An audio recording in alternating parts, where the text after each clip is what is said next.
I'm Rachel Pollard. I want to find out what happens to growing startups on the cusp of greatness. What does an entrepreneur do when the euphoria of a great idea wears off and the true test begins? I'm Rachel Pollard, and I want to find out what happens when a startup moves beyond an idea, when things start to get real, when things start to get, well, weird. Hey everybody, I'm here with Jeff Eschbach, CEO and founder of Page Vault. Jeff, tell me, what is Page Vault in one sentence or less? Sure. So Page Vault is a very easy way for lawyers to capture web page content for use in court. So maybe a quick example, someone might say, oh, I'm hurt, I'm injured, I want workman's comp, and they're totally faking it. And then they go skydiving or bungee jumping the next day, and they post their pictures to Facebook. There'd be lawyers that capture that content from the web all the time to prove fraud. So we provide a way for the lawyers to surf to that content, easily capture it, and then also, because it's done through Page Vault, later on if they need an affidavit to prove its authenticity, since lawyers or anyone could Photoshop it, we take that out of the equation and say that it's legit. So that's what we do. That's awesome. Thanks. Really cool.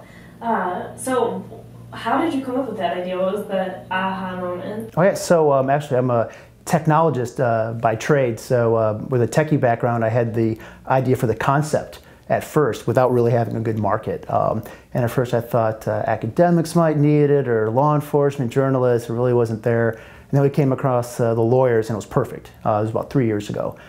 They have a growing need. Nowadays, lawyers, the first thing they do is a Google search or a Facebook search on their case. Maybe 5 years ago, they didn't do that. And they also need the admissibility. So the fact that Page Vault can be that trusted third-party forum really matters to lawyers. So the technology came first, and we looked for a market, and well, I was very glad we hit the lawyer space, and we've been growing a lot the last couple of years.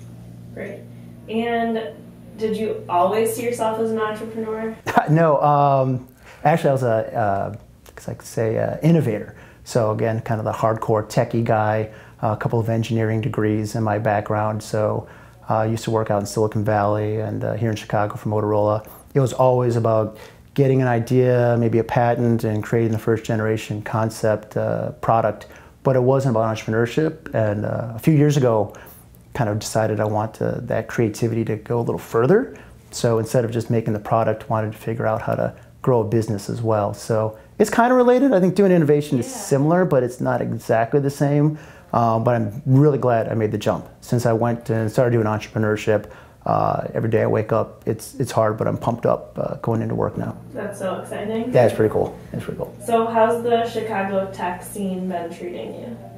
For us at Page Vault, it's been fantastic. The people in this ecosystem have been a huge help. So it's not always easy to get maybe tech talent, but when we find folks, they're highly qualified.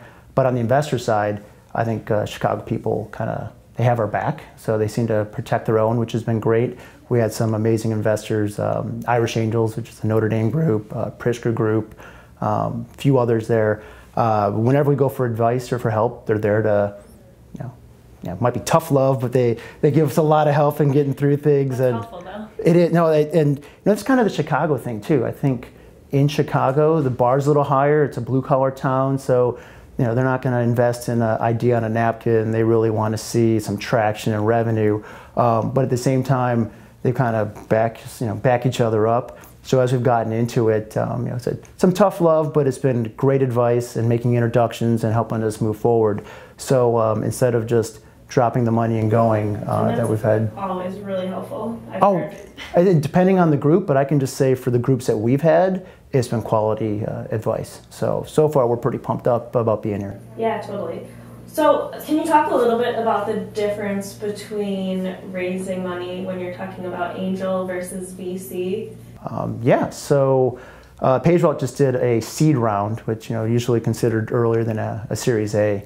Earlier this year, we raised $1.5 million for that, which was nice, but it was primarily angels. And I think the process is definitely different. You think of VCs, they're usually dropping in multiple millions of dollars in. But with the VCs, you might have to get a very small, maybe 2 or 3 people on board willing to back you up.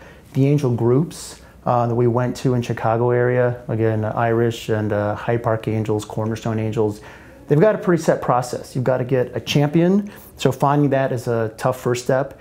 Get them to like you. They take you to kind of a committee meeting. Maybe for our case, it was legal or tech or B2B. You have to pass that hurdle. And then you get to the final big pitch. But even there, it's not about convincing 1 or 2 people. You've got to get maybe 10 to 15 people willing to raise their hand in a meeting that says, yeah, we want to back PageVault. So the dynamics are definitely different in having to go through this process and making sure that you get a number of people on board and kind of I guess, grease the skids a little bit beforehand before you go into the final meeting. But then on the upside, once you're in, you've got this huge network that you can leverage. So in our case, again, we've got folks that can be 100 members that can give us introductions or advice and things like that. That's really amazing. But it doesn't sound like an easy task. Can you talk a little bit?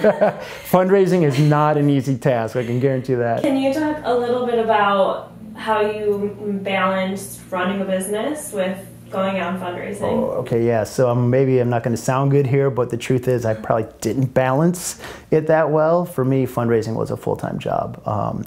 I think, if anything, I was very fortunate. We built a good team at that point with PageVault. So when I had to tune out and focus on fundraising for 3 or 4 months, they were all able to kind of run themselves and take care of business and move the ball forward. But honestly, it was a grind. I'm glad we got through it, but it was way more than a full-time job. So I don't know if you call that really balancing it as much as just trying to make it work. But that's what we did. That's always helpful to hear, I feel like. Yeah, and I had people who warned me, like, hey, this is going to be a really hard slug. And I kind of thought maybe they were right, and they undersold it, how hard it would be. So I'm really glad that, again, maybe the big lesson I had was having a good team around me that when I wasn't able to be as involved, they had the maturity or enough experience to keep moving it forward. Awesome. Yeah, especially when you're small, your team is really everything. Yeah, every hire matters when you're oh my gosh. At that point, we're maybe like 4 or 5. We're at about 12 now. But especially then, you just have to make sure everybody's hitting on all cylinders. Totally. What does your company culture look like? Oh, it sounds cliche to say work hard, play hard, but I think there's a truth there. I mean, being a startup, everyone feels like they're part of the company, and we all have bought into the shared vision, but that means we'll all grind it out. One of the best things I see in my team is they will work late. I send an email on Sunday evening, and I get a response 2 minutes later. So everybody's fighting hard to really make it. They own it. But at the same time, we goof off quite a bit and joke around, and a lot of laughs. So again, I know it sounds kind of stereotypical, but there's truth there. Awesome. Thanks, Jeff. Thank you.